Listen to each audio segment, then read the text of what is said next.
नमस्कार साथियों, स्वागत है आपका इस YouTube channel quality GS classes में। जैसा कि हम लोगों ने प्रीवियस लेक्चर में जो डिस्कस किया था बिहार स्पेशल, तो उसमें हम लोगों ने एंशियंट हिस्ट्री, मॉडर्न हिस्ट्री और जो मेडिवल हिस्ट्री था वो हम लोगों ने कंप्लीट कर लिया।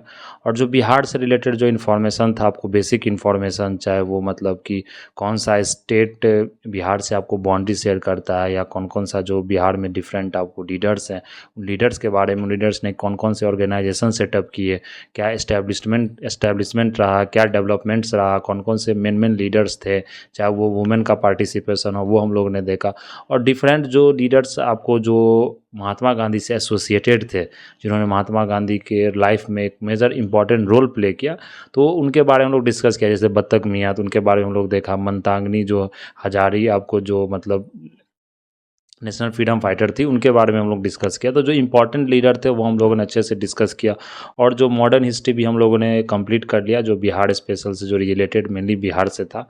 अब हम लोग देखेंगे तो मॉडर्न हिस्ट्री लगभग आपको पूरा कंप्लीट ही हो गया, लेकिन थोड़ा सा जो पार्ट है हिस्ट्री का ही पार्ट में अगर देखें तो कुछ पार्ट है पर्सनैलिटीज़ इन बिहार, जैसे डॉक्टर राजेंद्र प्रसाद हो गए, या और जैसे श्री कृष्णा सिंह हो गए, तो ये जैसे अनुग्रह नारायण सिंह हो गए। तो ये सब जो डिफरेंट पर्सनैलिटीज़ है उनके बारे में कुछ कुछ डिस्कशन करेंगे।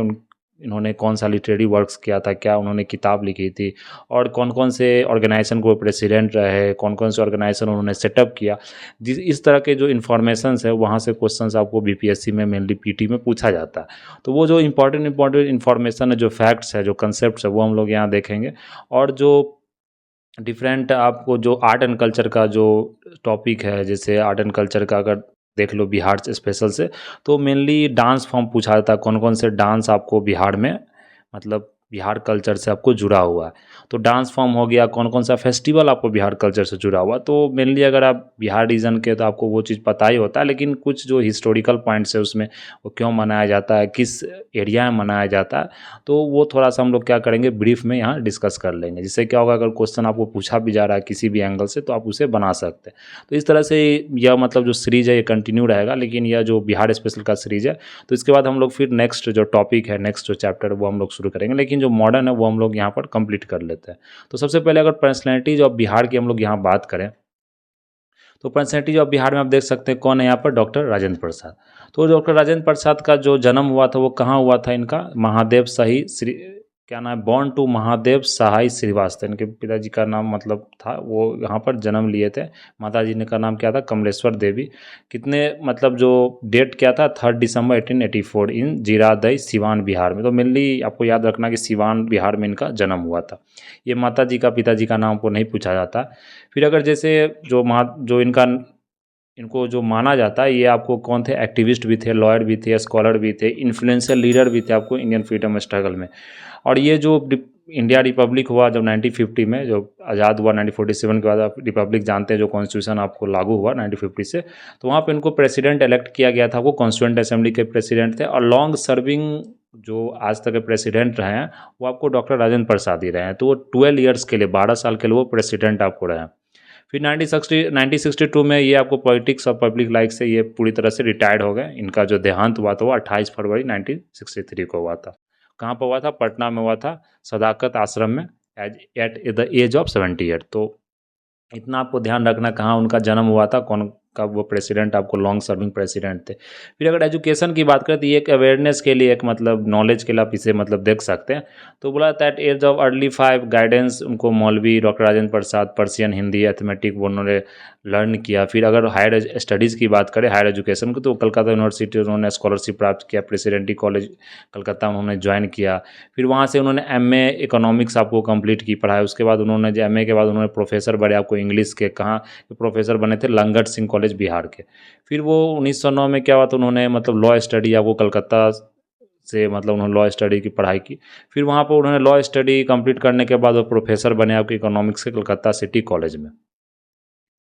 और ये उनका मतलब पूरा जो एजुकेशन का मतलब क्या दौर था, तो उस समय जो 1915 में था, उन्होंने एग्जामिनेशन ही पास किया, master in law, department of law, university Calcutta से, गोल्ड मेडलिस्ट भी थे। फिर उनका जो लीगल कैरियर आपको पटना हाई कोर्ट से शुरू हो गया। फिर 1937 में वो डॉक्टरेट भी आपको वहाँ से कंप्लीट कर लिए। तो वहाँ से वो डॉक्टर मतलब जो डॉक्टरेट कंप्लीट करने के बाद आपको जानते हैं कि जो टाइटल में डॉक्टर लग जाता है। तो फिर डॉक्टर राजेंद्र प्रसाद का जो लिटरेरी वर्क्स था, यहाँ से मेनली क्वेश्चंस आपको पूछा जाता है कौन कौन सा, जैसे बुक का नाम पूछ दिया गया, उसमें 4 ऑप्शंस दे दिया गया, और जो डिफरेंट पर्सनैलिटीज़ है उनका नाम पूछा जाएगा कि कौन से राइटर हैं इस बुक के। तो जैसे आपको राजेंद्र प्रसाद का जो लिटरेरी वर्क्स था, तो अगर लिटरेरी वर्क्स की बात करें तो ये सब आपको यहाँ पर ध्यान रखना है। जैसे सत्याग्रह एट चंपारण, ये इनका लिटरेरी वर्क था। फिर डिवीज़न ऑफ इंडिया, आत्मकथा, जो बायोग्राफी था, हिज ऑटोबायोग्राफी इन्होंने लिखा था। 3 साल ये आपको बांकीपुर जेल में जो रहे थे, जो ब्रिटिश ने इन्हें अरेस्ट किया था, बांकीपुर जेल में रखा था, तो वहाँ पर 3 साल रहे, तो उन्होंने मतलब 3 साल के दौरान ये बुक आपको लिखा था, अपना ऑटोबायोग्राफी। फिर महात्मा गांधी एंड बिहार एक बुक नाम का एक बुक लिखा था, जैसे सम रेमिनिसेंसेस। फिर अगर बापू के कदमों में, ये भी बहुत फेमस बुक है, यहाँ से क्वेश्चन पूछा गया बापू के कदमों में। फिर सिंस इंडिपेंडेंस, ये आपको पब्लिश्ड हुआ था 1960 में, इन्होंने जो किताब लिखा था। फिर नेक्स्ट है भारतीय शिक्षा, at the feet of Mahatma Gandhi, तो इन्हीं का मतलब अगर इंग्लिश में अनुवाद करते हैं, at the feet of Mahatma Gandhi, बापू के कदमों में। तो ये मेनली जो इम्पोर्टेंट बुक्स था वो इन्होंने लिखा था, तो ये बुक्स आपको यहाँ पर याद रखना है। फिर अगर देख ले जो कांग्रेस के जो प्रेसिडेंट बने थे, वो तो 1906 में तो वो ज्वाइन किए थे कांग्रेस को, लेकिन जो मेंबर आप 1911 में ऑफिशियली मेंबर आपको कांग्रेस के वो बने, इंडियन नेशनल जो कांग्रेस था। फिर वो जो अगर वहाँ पर देखें तो वो प्रेसिडेंट थे, आपको जो बॉम्बे सेशन हुआ था वहाँ पर प्रेसिडेंट बने थे, और कॉन्स्टिट्यूंट असेंबली के ही प्रेसिडेंट थे वो, जो कॉन्स्टिट्यूंट असेंबली 1946 में जो फॉर्मेशन हुआ था आपको, और 1934 में वो प्रेसिडेंट इलेक्ट हुए थे बॉम्बे सेशन का, तो ये आपको ध्यान रखना। फिर वो डिफरेंट जो कमेटी बना था, उनके चेयरमैन भी रहे, जैसे एडहॉक कमेटी नेशनल फ्लैग के लिए बना था, committee on the rules of procedure, finance and staff committee, steering committee.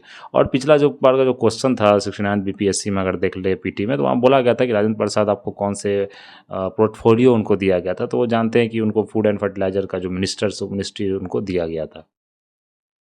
फिर डॉक्टर राजेंद्र प्रसाद जो नेशनल मूवमेंट का जो रोल था, वो चंपारण सत्याग्रह उन्होंने पार्टिसिपेट किया, चंपारण सत्याग्रह उन्होंने सपोर्ट किया, नॉन कॉपरेशन बिहार में हुआ था, उनको उन्होंने मतलब वहाँ पर लीड किया। फिर पूरा बिहार में उन्होंने टूर किया, मतलब जहाँ पर स्पीच भी उन्होंने बहुत सारे स्पीच भी दिए।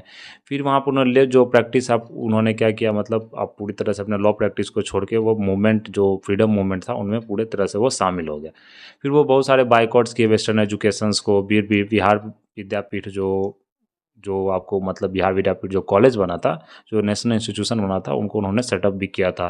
फिर उनका इम्प्रीजनमेंट, जेल भी हुआ उनको 1931 में, साल्ट सत्याग्रह मूवमेंट उन्होंने पार्टिसिपेट किया, तो उनके लिए मतलब जेल भी हो गया। फिर 1942 में वो एक्टिव मेंबर बने आपको क्विट इंडिया मूवमेंट के। तो ये सब डिफरेंट आपको ऑर्गेनाइजेशन, डिफरेंट मूवमेंट्स उन्होंने पार्टिसिपेट किया था, ये आपको यहाँ पर ध्यान रखना। फिर अगर जो ह्यूमैनिटेरियन एक्शंस की बात करें तो उन्होंने बहुत मदद की थी आपको, जो फ्लड्स आया था बिहार में 1914 में। फिर जब 1914 में जो अर्थक्वेक हुआ था, उन्होंने बाद बिहार जो रिलीफ कमेटी था उनका उन्होंने गठन किया था। अगर लिगेसी की बात करें तो राजेंद्र प्रसाद आपको 1952 में प्रेसिडेंट इलेक्ट हुए थे, री इलेक्टेड फिर 1957 में, तो वो 12 साल आपको प्रेसिडेंट रहे थे, तो लॉन्गेस्ट टेन्यूर बोला जाता है अभी तक प्रेसिडेंट का आपको है इंडिया में। फिर अगर मुगल गार्डन को उन्होंने मतलब कि जो और पब्लिक के लिए ओपन किया था कि वहाँ पर पब्लिक आके उसे अच्छे से घूम सकती, इसलिए देखते हैं अभी मुगल गार्डन का जो ओपनिंग होता है, मतलब जो पब्लिक के लिए ओपन किया था, वो आप देखते हैं मार्च अप्रैल के समय में किया जाता है। तो ये मतलब इन्हीं के टर्म से ये शुरू हुआ था। फिर भारत रत्न भी उनको दिया गया 1962 में, जो एक नेशंस हाईएस्ट सिविलियन अवार्ड है। तो ये इतना आपको यहाँ पर क्या करना है, ध्यान रखना है। इनके बारे में, डॉक्टर राजेंद्र प्रसाद के बारे में, मेनली जो लिटरेरी सोर्स है उनका, वो वहाँ से क्वेश्चन आपको बहुत पूछा जाता है, वो आपको वहाँ पर ध्यान रखना है। वहाँ से आपको मल्टीपल जो चॉइस क्वेश्चन है वहाँ से आपको निकाला जाता है। फिर अगर जैसे सेकेंड देखें जगजीवन राम जी, तो अगर यहाँ हम लोगों ने शुरू में डिस्कशन किया था कि जो डॉक्टर राजेंद्र प्रसाद है, उनका जो मतलब जो नाम से उनको बोला जाता है, जो जिस नाम से फेमस, जानते हैं कि जैसे कैसे महात्मा गांधी को हम लोग बापू बोलते हैं, तो उस तरह से जो इनका जो नॉमेनक्लेचर जो नाम से फेमस है, इनको देश रत्न बोला जाता है, और बोले तो मतलब देश रत्न भी एक नाम है, एक अजात शत्रु भी इनको बोला जाता है, ये आपको ध्यान रखना है। क्या एक देश रत्न है, जो हमने शुरू में डिस्कस किया था, एक अजात शत्रु, ये नाम से इनको जाना जाता है। तो ये आपको यहाँ पर डॉक्टर राजेंद्र प्रसाद के बारे में। और नेक्स्ट है आपको जगजीवन राम। तो जगजीवन राम जो थे, इनको आपको लेबर मिनिस्टर भी दिया गया था सेंटर में, जब ये अपॉइंट हुए थे, आपको इलेक्ट हुए थे। इनको जो बोला जाता है जगजीवन राम को, इनको बाबू बोला जाता था। यहाँ आपको याद रखना, इनको बाबू, इनका जो टाइटल है, इनको मतलब मेन आदमी द्वारा रिमेंबर किया जाता है। तो अगर बाबूजी इनको बोला जाता है यहाँ पर। तो ये नेशनल लीडर, फ्रीडम फाइटर भी थे, सोशल जस्टिस और डिप्रेस क्लास के लिए इन्होंने मतलब जो लड़ाई लड़ी थी। जगजीवन राम का जो जन्म हुआ था 5 अप्रैल 1908 में, कहाँ पर हुआ था? चंदावा इन बिहार में हुआ था। इनका जो अर्ली लाइफ एजुकेशन था आरा डिस्ट्रिक्ट में हुआ था। अनटचेबल के इन्होंने बहुत सारे मतलब काम किए थे। बोला जाता है ये भी मतलब जो कम्युनिटी से बिलोंग करते थे वो भी आपको तथा कथित जो बोल सकते हैं आपको अनटचेबल कम्युनिटी से। तो अनटचेबल के लिए उन्होंने बहुत सारा काम किया। बोला जाता है कि ये जो स्कूल में पढ़ते थे वहाँ पर इन्होंने जो पानी पिया था वो एक मतलब अलग पॉट से पानी पीना पड़ता, लेकिन वो प्रोटेस्ट करने के लिए उन्होंने क्या किया कि वो पॉट को ही ब्रेक कर दिया। इनके बाद इसको स्कूल से रिमूव इनको कर दिया गया। फिर ये क्या हुआ कि 1925 में पंडित मदन मोहन मालवीय से इन्होंने इंस्पायर हुआ। फिर उन्होंने जो मालवीय का इन्विटेशन पर इन्होंने ज्वाइन किया आपको बनारस हिंदू यूनिवर्सिटी। यूनिवर्सिटी में भी इनको बहुत सारा डिस्क्रिमिनेशन फेस करना पड़ गया। वहाँ भी इन्होंने प्रोटेस्ट किया, सोशल बाइकआउट किया। फिर शेड्यूल कास्ट का जो ऑर्गेनाइजेशन था प्रोटेस्ट अगेंस्ट इनजस्टिस को उसको इन्होंने ऑर्गेनाइज किया। फिर बीएचयू के बाद इन्होंने यूनिवर्सिटी ऑफ कलकत्ता ज्वाइन किया, जहाँ से बीएससी डिग्री लिए इन्होंने 1931 में। फिर जो जगजीवन राम थे उन्होंने ऑर्गेनाइज किया रविदास सम्मेलन, जहाँ पर सेलिब्रेट किया था गुरु रविदास जयंती। तो ये डिफरेंट एरिया कलकत्ता में सेलिब्रेट किया जाता है। फिर इनका जो कंट्रीब्यूशन था प्री इंडिपेंडेंस के नेशनल कांग्रेस पार्टी को ज्वाइन किया 1931 में। फिर वहाँ से इन्होंने क्या किया आपको डिप्रेस्ड क्लास लीग इन्होंने फॉर्म किया, जो फाउंडेशन रखा आपको इंडिया डिप्रेस्ड क्लास लीग। तो ये ऑर्गेनाइजेशन का आपको याद रखना, ये क्या था कि इक्वालिटी आपको अनटचेबल्स जो लोअर कास्ट है उनको इक्वालिटी दिलाने के लिए ये ऑर्गेनाइजेशन का इन्होंने गठन किया। क्या नाम था ऑर्गेनाइजेशन का? All India depressed classes league. फिर अगर यहाँ पर देखें तो ये जो चैंपियन थे social equality and equal rights of the depress classes की, इन्होंने जो सेशन आपको प्रपोज किया था हिंदू महासभा, जिसमें इन्होंने मतलब बताया था कि जो अनटचेबल्स है उनको भी पानी पिया को ही जानते हैं। एंशिएंट में भी आपने पढ़ा, मेडिएवल में पढ़ा होगा कि जो मतलब पहले क्या होता था कि जो कास्ट कल्चर बहुत ज़्यादा प्रोमिनेंट था बिहार रीजन में। अब तो थोड़ा सा कम भी हुआ है लेकिन अभी भी है। लेकिन पहले ड्रिंकिंग वाटर भी मतलब नहीं पीना चाहिए वेल से। अगर आप अपर कास्ट उस वेल से अगर पानी पी रहा है उस मतलब कुआं से, तो वहाँ लोअर कास्ट उसे मतलब उसको यूज़ नहीं कर सकता। तो इस तरह से इसको इन्होंने ओपन किया यहाँ पर। फिर यहाँ पर इन्होंने अपेयर किया था हार्मोंड कमीशन को जो रांची में, वहाँ पर जो वोटिंग राइट्स आपको दिलाने के लिए दलित्स के लिए, तो इन्होंने वहाँ पर भी आपको मतलब जो क्या था डिमांड रखा था। फिर ये जेल भी इनको हुआ था, 2 बार जेल हुआ था प्रोटेस्ट करने के लिए। तो क्विट इंडिया मूवमेंट में इन्होंने जो प्रोटेस्ट किया था वहाँ पर इनको जेल भी हुआ था।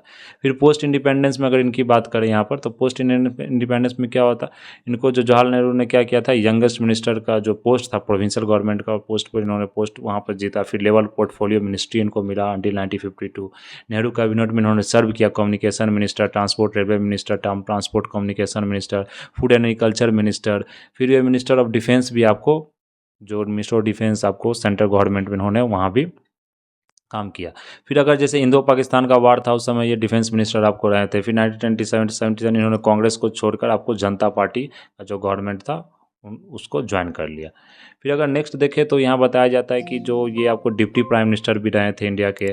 तो बोला जाता है कि Jagjivan Ram the member of parliament, ये पार्लियामेंट में जो मेंबर बने आज तक का बोला जाता है कि इतना वर्ल्ड रिकॉर्ड, इतना दिन तक कोई मेंबर नहीं रहा पार्लियामेंट का। ये पार्लियामेंट का लगातार 40 साल तक मेंबर है। ये वर्ल्ड रिकॉर्ड है आपको, ये आपको ध्यान रखना है। तो इतना दिन तक कोई भी मेंबर ऑफ पार्लियामेंट में मतलब इतना दिन तक सीट मतलब नहीं, मतलब इतना दिन तक वो सीट जीतते रह गए। फिर यह बोला जाता है कि ये being the longest serving cabinet minister, ये 30 साल तक आपको कैबिनेट मिनिस्टर है, कभी फूड एग्रीकल्चर मिनिस्टर, कभी डिफेंस मिनिस्टर, कभी कम्युनिकेशन मिनिस्टर। तो ये भी आपको लॉन्गेस्ट सर्विंग कैबिनेट मिनिस्टर थे जगजीवन राम, इनको बाबूजी बोला जाता है, ये आपको ध्यान रखना। तो इनका जो मेमोरियल है क्रिमेशन प्लेस, समता स्थल बोला जाता है, प्लेसेस ऑफ इक्वालिटी जिसको। तो इन 6 जुलाई 1986 को इनका देहांत हो गया था। तो ये इतना आपको यहाँ पर ध्यान रखना है। नेक्स्ट जो हमारे लीडर हैं वो है जयप्रकाश नारायण, जिनको लोकनायक भी जो कॉमन जो टर्म है, जो कॉमन लैंग्वेज में इनको लोकनायक नाम से प्रसिद्ध है। तो लोकनायक भी बोला जाता है, इनको लोकनायक भी बोला जाता है और जेपी बोला जाता है। जेपी तो JP movement, Jayaprakash movement. Jayaprakash जानते हैं, नारायण आपको एयरपोर्ट भी है इनके नाम से, आपको मतलब जो एयरपोर्ट बनाया गया कहाँ, पटना में। तो जो रोल इन्होंने क्या प्ले किया था वो हम लोग यहाँ देख लेते हैं। तो जो अभी 11 अक्टूबर को मतलब ट्रिब्यूट पे किया गया था जयप्रकाश नारायण जी का, तो यहाँ पर अगर देखें तो जो इन्होंने आपको जो क्या क्या रोल प्ले किया, तो जो बर्थ हुआ था जयप्रकाश नारायण का 11 अक्टूबर 1902 से हुआ था। इनका देहांत 1979 में हुआ था। ये जेपी और लोकनायक नाम से प्रसिद्ध है, पीपुल्स लीडर, जिनको मतलब कि लोकनायक मीन्स क्या हो गया, मतलब कि जो जनता के मतलब ये नेता हैं। तो इंडियन इंडिपेंडेंस एक्टिविस्ट भी थे, थ्योरिस्ट थे, सोशलिस्ट थे, पॉलिटिकल लीडर थे। ये मतलब आपको बोला जाता है, और उन्होंने hero of quit India movement, quit India movement को इन्होंने पूरी तरह से कमान संभाला था, क्योंकि उस समय बहुत सारे लीडर्स अरेस्ट हो गए थे। लेकिन ये क्या होते, बाहर थे, तो उस समय पूरा जो जो जो बोलते हैं सीक्रेटली इन्होंने पूरा मतलब भार संभाला था क्विट इंडिया मूवमेंट का।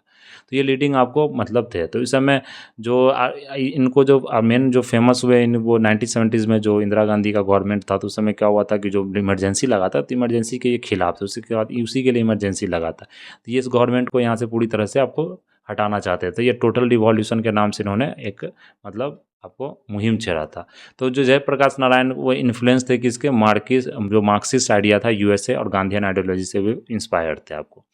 तो वो बोला जाता है कि वो उनका सेलिब्रेट जो बर्थडे किया जाता है, उस बर्थडे को सेफ डेमोक्रेसी डे के नाम से जाना जाता है। जो फ्रीडम स्ट्रगल था, गांधी जी का इन्फ्लुएंस था, वो क्या रोल प्ले किया, तो जालियांवाला मैसेकर था, वहाँ पर उन्होंने मतलब बहुत डीपली डिस्टर्ब हुए, क्योंकि एक वायलेंट मूवमेंट था वो, वायलेंट मतलब ब्रिटिश द्वारा एक अटैक था वो। फिर जो उन्होंने फ्रीडम स्ट्रगल में फिर इंटरेस्ट अपना जो फॉर्मल एजुकेशन था, उनके बाद फिर फ्रीडम स्ट्रगल में उनको इंटरेस्ट ज़्यादा आया। फिर वो जो फॉरेन एजुकेशन यूएस से लिए थे, जहाँ पर उसने जो मार्क्स के बारे में पढ़ा था, फिर वहाँ से थोड़ी इंडिया आए, तो फिर इंडिया में उन्होंने स्टडी किया, तो वो प्रभावित थे आपको मार्क्सिस्ट आइडियोलॉजी से, डॉक्टर डिफरेंट लीडर्स के, जैसे महात्मा गांधी से, वो राजेंद्र प्रसाद के भी, अरविंद बेसेंत के, जैसे सर्च लाइट न्यू इंडिया से वो भी इंस्पायर्ड थे। तो बहुत सारा मतलब उन्होंने मतलब जो लीडर्स है वो इंस्पायर्ड थे आप। तो ये इन्होंने भी जो मुहिम छेड़ा था, जो इन्होंने स्ट्रगल आपको किया था, वो भी नॉन वायलेंस और सत्याग्रह से रिलेटेड था, क्योंकि वो गांधी जी से इंस्पायर्ड थे। फिर सिविल डिसोबीडियंस में उन्होंने पार्टिसिपेट किया आपको। फिर उनको वहाँ पर जेल भी हुआ, ईयर्स इम्प्रिजनमेंट भी हुआ था ब्रिटिश रूल के खिलाफ जाने के लिए। फिर जो लेफ्ट ओरिएंटेशन और कांग्रेस अपॉन रिलीज, वो आपको फॉर्मेशन किए कांग्रेस सोशलिस्ट पार्टी का, फिर लेफ्ट विंग ग्रुप भी था कांग्रेस पार्टी के अंदर ही। फिर जो क्विट इंडिया मूवमेंट हुआ था, वहाँ एक्टिव पार्टिसिपेशन था इनका, जयप्रकाश नारायण जी का। तो फिर ये आपको जेपी लोकनायक जी का वहाँ पर क्या था, पूरा आपको उसमें मतलब पूरा ने इन्होंने संभाला था उसकी जो क्विट इंडिया मूवमेंट था, जो पैसिव पार्टिसिपेशन था, क्योंकि ब्रिटिश क्या करता था, जितने भी मतलब लीडर थे उनको अरेस्ट कर लेता, ये भी मतलब अंडरग्राउंड पार्टिसिपेशन इनका था। तो फ्रीडम ब्रिगेड इन्होंने मतलब कि जो आज़ाद रास्ता भी बनाया था, जहाँ से मतलब कि आपको ब्रिटिश के लड़ा जाए, लेकिन ये धीरे से फिर क्या हुआ बाद में मतलब ख़त्म हो गया ये। तो ये इस तरह से मूवमेंट इन्होंने संभाला था। तो ये आपको ध्यान है, सोशल रिफॉर्म में उन्होंने किया था, जैसे डाउरी सिस्टम एलिमिनेशन हो गया, हरिजन्स के लिए उन्होंने काम किया, कास्ट सिस्टम को उन्होंने पॉलिटिकल कंसेप्ट हो गया। फिर जैसे अंत्योदय का कंसेप्ट आप देख सकते हैं, जो मतलब कि महात्मा गांधी का जो सर्वोदय कंसेप्ट है, अंत्योदय कंसेप्ट जेपी नारायण जी का ये, तो उन्होंने मतलब अंत्योदय का मीनिंग क्या था, upliftment of the last man, मतलब हर एक आदमी, मतलब आखिरी तक जो लाइन से खड़े आखिरी के भी जो पर्सनस है, जो बहुत मतलब ज़्यादा है आपको ऑपरेसिव है, एक्सप्लाइटेशन ज़्यादा है, बहुत ज़्यादा गरीब है, उनका भी क्या हो, उत्थान हो, तो अपलिफ्टमेंट हो। तो इनका ये मतलब पूरा आइडिया था, सोशलिस्ट आइडिया। तो ये मतलब भूदान मूवमेंट भी इन्होंने पार्टिसिपेट किया। विनोबा भावे जो भूदान मूवमेंट के मेन उन्होंने इनिशिएट किया था। लेकिन भूदान मूवमेंट क्या होता है कि मतलब जो अमीरों के पास जो लैंड होता है, ज़मींदार के पास, तो वहाँ आप जाके क्या कर रहे हैं, उनको परसुएट कर रहे हैं, उनको मना रहे हैं कि आप मतलब अपना जो इतना सारा आपके पास ज़मीन है, तो थोड़ा सा ज़मीन का कुछ टुकड़ा आप लैंडलेस फार्मर को दे दें, या लैंडलेस पीपुल है जिनके पास ज़मीन नहीं है उनको देने के लिए। तो ये परसुएट की इनसे बहुत सारा ज़मीन दिया भी गया, मतलब बहुत सारे जो ज़मींदार थे उनको परसुएट भी किया गया। तो फिर बाद में ये मतलब एक्टिव पॉलिटिक्स से इन्होंने मतलब डिस्टेंस कर लिया अपने आप को, फिर ये सोशल इशू पर अपना काम करने लगे। तो ये इनको यहाँ पर बताया जाता है। तो इनका मतलब कथन था कि आपको जो 4 टायर डेमोक्रेसी आपको सरकार को चलाना चाहिए, जिसको चौखंबा राज बोला जाता है, विलेज लेवल पर, डिस्ट्रिक्ट लेवल पर, स्टेट लेवल पर और यूनियन। तो देखते हैं इसी तरह से चलता ही है। अगर देखें तो विलेज, डिस्ट्रिक्ट लेवल, पंचायती राज हो गया, स्टेट, यूनियन गवर्नमेंट, जो फेडरल सिस्टम हो गया। फिर जय प्रकाश नारायण का जो आपको इमरजेंसी कॉल था, तो वो हम लोग सब जानते हैं, संपूर्ण क्रांति, टोटल रिवॉल्यूशन के नाम से उन्होंने चलाया था। तो ये सब उनका यहाँ पर जो मतलब वर्क था वो हम लोगों ने देख लिया। फिर अगर नेक्स्ट हम लोग यहाँ पर देखें इनका जो मतलब, तो हम लोग देख लिया जितना भी पार्टिसिपेशन था सोशलिज्म का, रूरल अपलिफ्टमेंट का, उन्होंने इस पर काम किया। ये आपको इनका पूरा, तो इस ये आपको यहाँ पर बोला जाता है कि जो इनका जो अगर मतलब ये जो बोला जाता है कि ये डिफरेंट पार्टी का भी इन्होंने मतलब आपको फाउंडेशन रखा था। तो कार्ल मार्क्स और रशियन रिवॉल्यूशन से ये क्या थे, इंस्पायर थे। तो कांग्रेस सोशलिस्ट पार्टी का इन्होंने क्या किया था, मतलब जो कांग्रेस सोशलिस्ट पार्टी में लेफ्ट कांग्रेस सोशलिस्ट पार्टी को उन्होंने छोड़ दिया, और फिर सोशलिस्ट पार्टी का इन्होंने गठन किया 1952 में, जिसमें कि फिर जेबी कृपलानी के साथ किसान मजदूर प्रजा पार्टी में मतलब उन्होंने मर्ज कर दिया, जिसका नाम प्रजा प्रजा सोशलिस्ट पार्टी। तो ये आपको डेमोक्रेटिक एंड पीसफुल मूव से चाहते थे कि सोशलिज्म अपनाया जाए इंडिया में। तो ये था आपको जयप्रकाश नारायण का, तो ये इंपॉर्टेंट लीडर्स थे। अगर नेक्स्ट देख ले हम लोग जो श्री कृष्णा सिंह, तो श्री कृष्णा सिंह को क्या बोला था, बिहार केसरी। इसमें इतना ही याद रखना, श्री बाबू भी बोला था, श्री कृष्णा से बिहार केसरी बोला जा सकता है। ये मतलब पूरे लीडर जितने भी जयप्रकाश नारायण, राजेंद्र प्रसाद, इन लोग सबके साथ इन्होंने मिलकर काम किया। फिर ये दलित का एंट्री करवाए, कौन सा टेम्पल है, बैद्यनाथ टेम्पल, देवघर में टेम्पल है, वहाँ पर दलित का एंट्री मना था, लेकिन उन्होंने एंट्री करवाए। ये फर्स्ट चीफ मिनिस्टर बने, जमींदारी सिस्टम का इन्होंने एबोलिश किया। तो ये आपको यहाँ ध्यान रखना। फिर डॉक्टर अनुग्रह नारायण जी, ये फर्स्ट डिप्टी चीफ मिनिस्टर थे बिहार के, इनको बिहार विभूति बोला जाता है। इतना ही इसमें याद रखना आपको, ये पूछा भी गया है। यदुनंदन शर्मा, ये आपको क्या थे, ये भी मतलब कि लीडर्स थे पीजेंट के तरफ से। तो ये इन्होंने मतलब टीलर्स के लिए जो लड़ाई लड़ा था जमींदार के खिलाफ, ब्रिटिश के खिलाफ, रेरा सत्याग्रह के नाम से। फिर स्वामी सदानंद सरस्वती, ये जहाँ तक हम लोग पढ़ा था, ऑल इंडिया किसान सभा के उन्होंने फाउंडेशन रखा था। तो ये इतना आपको यहाँ रखना। फिर बैकुंठ शुक्ला हो गए, तो बैकुंठ शुक्ला कौन थे, ये HSRA के आपको मेंबर थे। फिर जो इन्होंने मतलब इनको हैंग कर दिया गया था, फणिंद्रनाथ घोष का जो इन्होंने मतलब मर्डर कर दिया था, उसके लिए इनको हैंग कर दिया गया था। फिर सत्येंद्र नारायण सिंह हो गई, ये क्या थे, ये चीफ मिनिस्टर ऑफ बिहार रहे हैं। ये भी JPA का जो कंप्लीट रिवॉल्यूशन मूवमेंट था उसमें इन्होंने पार्टिसिपेट किया था। फिर करियानंद शर्मा, करियानंद शर्मा के बारे में पढ़े, जो बक्स मूवमेंट हुआ था, तो बक्स मूवमेंट इन्होंने क्या किया था, लीड किया था। ये पूजेंट लीडर भी थे, मुंगेर में इनका जन्म हुआ था। ये भी नॉन कॉपरेशन मूवमेंट में, किसान मूवमेंट आपको भागीदारी इन्होंने प्ले किया था। फिर बसावान सिंह की बात करें तो ये फाउंडिंग मेंबर थे कांग्रेस सोशलिस्ट पार्टी का, योगेंद्र शुक्ला, अलॉन्ग विथ योगेंद्र शुक्ला, तो इन्होंने पार्टिसिपेट किया। फिर योगेंद्र शुक्ला की बात करें तो ये आपको जो Hindustan socialist Republic association Bihar level पर था, तो वहाँ पर इन्होंने इनको मतलब इनका फाउंडिंग मेंबर थे, ये कांग्रेस पार्टी फ्रॉम बिहार। तो ये आपको लीडर थे रिवॉल्यूशनरी मूवमेंट के, जो इनको प्रिजन में डाला गया था। ये ऐसे लीडर थे, एक लीडर बिहार से जिनको काला पानी जानते हैं, जो आपको अंडमान रीजन में जो आपको एरिया काला पानी, वो ऐसा एरिया है कि वहाँ चारों बगल क्या है, पानी है सिर्फ। तो इसलिए काला पानी से बुलाते हैं कि वो जेल में अगर आप डाल दिए तो आप किसी से कांटेक्ट दुनिया से नहीं हो सकता। तो ये एक बहुत मतलब कि सबसे ज़्यादा जो ऑपरेसिव जेल की बात करें, जहाँ सबसे ज़्यादा ब्रिटिश एक्सप्लॉइट कर सकता है, तो वो काला पानी रीजन होता था। शिलभद्र याजी की अगर बात करें, एक्टिव आपको लीडर थे बिहार से, तो कांग्रेस सोशलिस्ट पार्टी का यहाँ पर इन्होंने मतलब ज्वाइन किया था। सुभाष चंद्र बोस का जो ऑल इंडिया फॉरवर्ड वाला था, उन्होंने मिल के यहाँ पर आपको लॉन्च मतलब कि उसको ज्वाइन किया था। फिर अगर जो सेवरल बुक्स इन्होंने लिखा था, glimpse of the Indian labour movement, forward bloc, India stand, is socialism necessary to India, true face of monopolistic American democracy, उन्होंने ये किताब लिखा है। विधन चंद्र राय थे, ये आपको एक्टिव मेंबर थे ब्रह्म समाज का, चीफ मिनिस्टर भी रहे हैं बंगाल, वेस्ट बंगाल के। ये इतने मतलब कि आपको सिटी का फॉर्मेशन किए हैं। तो ये सब आपको यहाँ पर देश, इनको भारत रत्न भी आपको दिया गया। तो ये डिफरेंट लीडर्स थे, ये लीडर्स का नाम आपको क्या करना, यहाँ पर याद रखना। तो ये था आपको मतलब कि जो इम्पोर्टेंट लीडर्स थे, तो इतना ही लीडर्स आपको बिहार के लिए याद रखना, इससे ज़्यादा आपको डिस्कस नहीं करना। लेकिन जो इम्पोर्टेंट लीडर थे, जो JP नारायण जी हो गए, बाबू जगजीवन राम हो गए, और जो डॉक्टर राजेंद्र प्रसाद हो गए, तो इनका आपको स्पेशली ज़्यादा अच्छे से यहाँ पर स्टडी करना, अच्छे तरीके से आपको याद रखना। बाकी जो लीडर्स है उनका सिर्फ आप नेम और टाइटल जिस नाम से जाने जाते हैं वो आपको ध्यान रखना।